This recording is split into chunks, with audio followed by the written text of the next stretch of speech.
Tonight, we're going to be talking about people. We're going to be talking about people that in their world, in their history, haven't mattered, haven't made a difference, and they've been told that. They've been told that by the system. But we're going to disrupt the system. We're going to talk about what that looks like. We're also going to be talking about the crisis of low expectations. In addition to the crisis of low expectations, we're going to turn that around, and we're going to talk about power, and we're going to talk about impact. And to do that, we do that through our job. By show of hands, how many of you have a job? Almost everyone. Again, by a show of hands, how many of you like your job? Okay, not as many hands. How many of you love absolutely, without a doubt, your job? Even fewer hands. So because we're going to be talking about disrupting the system or disrupting status quo, if your hand wasn't up to absolutely, without a doubt, love your job, ask yourself, what the heck am I doing in that job? And how can I transfer what is love to that job? So let's talk about what it means to have your job and what is available to us. I absolutely, without a doubt, am passionately in love with my job. Our jobs offer access. Our jobs offer opportunity. Our jobs create future, the future advancement to something that we have yet to meet. Sometimes those jobs don't. Imagine yourself without a job. Imagine for a moment, even if your hand was up and you absolutely love it, that job was gone. What's available then? What do we have?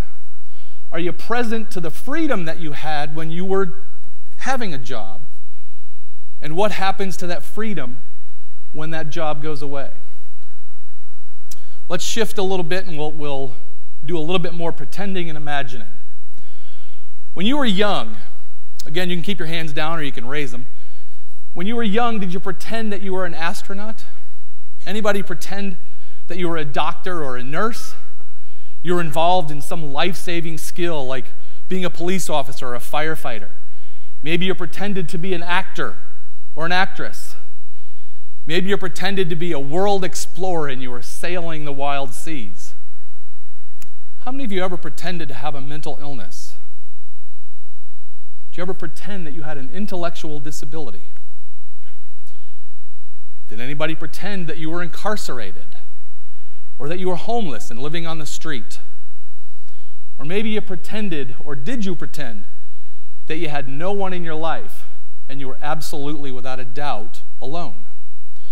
I would imagine that most of us in the room were probably not pretending that last piece. Lucky guess, perhaps, but I would imagine that we don't. Let's meet some people that actually live that life that we were just pretending. So we're going to break a little bit of rules. We're going to color outside the line. Some of you, when I just said we're going to color outside the line, are going, oh, yes. And others, you're rule followers and you stay inside the line and you probably have your third grade paint by numbers set and your mom or dad put it in a picture frame, which is okay. So let's color outside the lines. Stand up, reach underneath your chairs. There is an envelope taped to the bottom of the chair. So don't open it yet. Some of you guys that are coloring outside the lines have already opened it. You've already started. Don't open it yet. Wait, let's wait for everybody to get their envelope. And when everybody gets their envelope, we're going to pair up for a few minutes. Open your envelope. This exercise is meant to give you an instantaneous experience of being one of those people that were pretending. What I'd like you to do, I didn't realize all of this paper made so much noise when we opened the envelope. That wasn't part of the dress rehearsal yesterday. Read the card or read the instructions. Explicitly follow those instructions. This is meant to be an experience for you. It is not meant to make fun of the person that we're talking about or identifying on the card. what I'd like you to do is to sit, or the person you're sitting next to, share your dreams, share your aspirations, not as you that came in tonight, but as you that just got that card. Because each of us is that close away from being one of these people on that card. So let's take a few minutes, go ahead and share, and while you're sharing, I'll be asking you a few questions. All right, begin.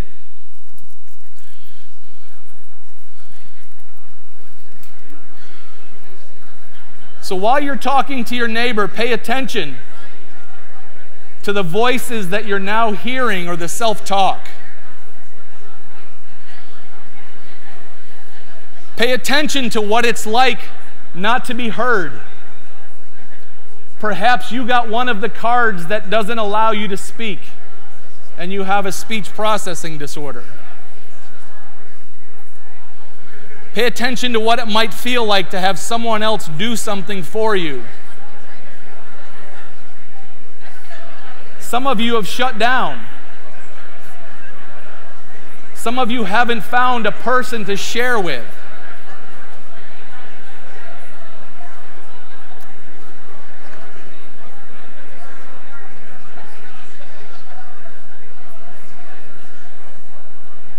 At this point, everybody should have had some opportunity to say something to their neighbor or to share something with their neighbor. So let's start gathering our thoughts. Let's drop the envelopes and drop the cards. But before you do, inside the card is a gift.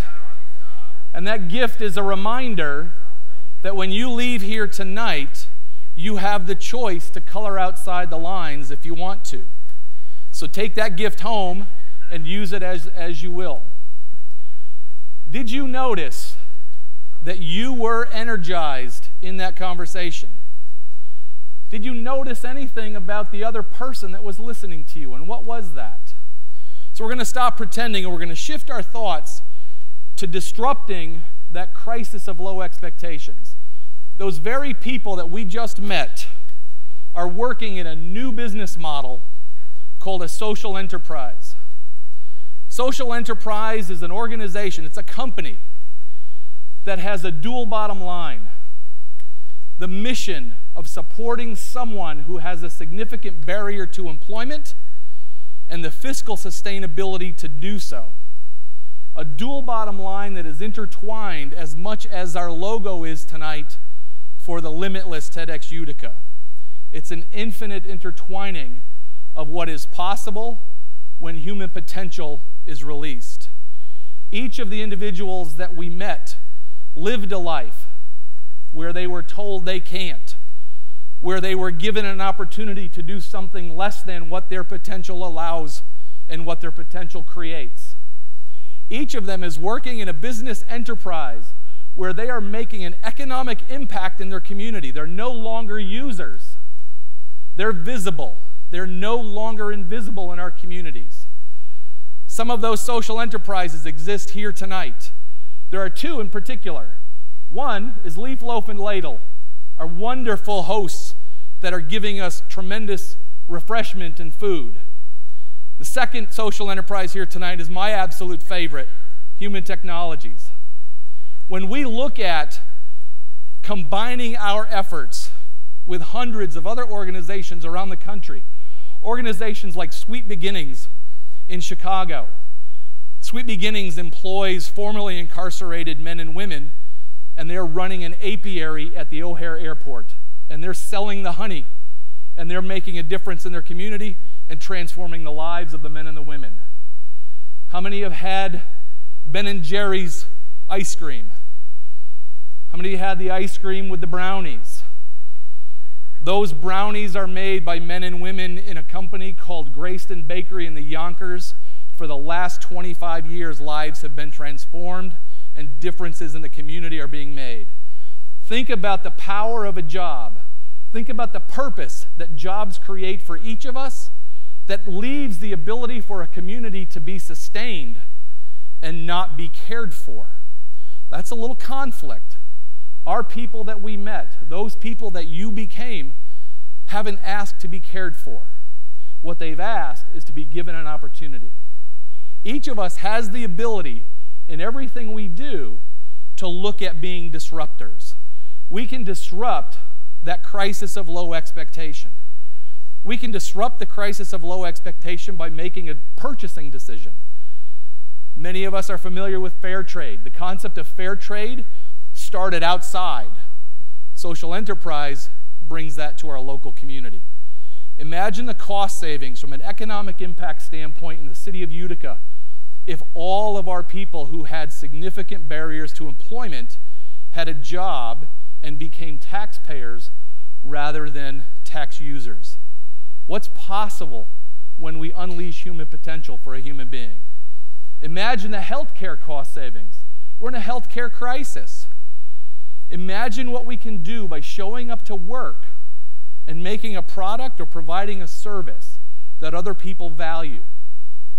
Imagine living your entire life where you have not had value, and suddenly, simply because of a job that you love, you're now equated as a valuable human being. That's power. That's absolute power, and it's connected to absolute love. Everybody we met tonight is in our midst. We have the choice when we leave here tonight to notice who's in our midst. We have the choice tonight when we interact with each other to notice who's in our midst. Not because of a title, not because of the job, but because of the person that the job has allowed access to. When you look at the photos on the screen, you're going to see people that are making a difference in the city of Utica. You're going to see people who have committed to having their life be different. When you look at shifting all of that impact in this little concept called social enterprise, you enter a world where billions and billions of dollars in products and services are being generated every day by people that we see with our visual eyes as perhaps being less than.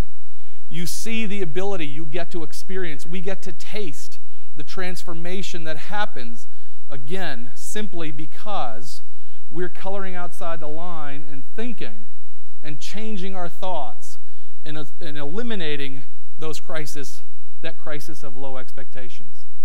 When we walk out of here tonight and we go to our homes, think about the access that each of us has and the access that each of us brings to our loved ones. When we start looking at the future that we want to create, the future is vibrant. The future is limitless.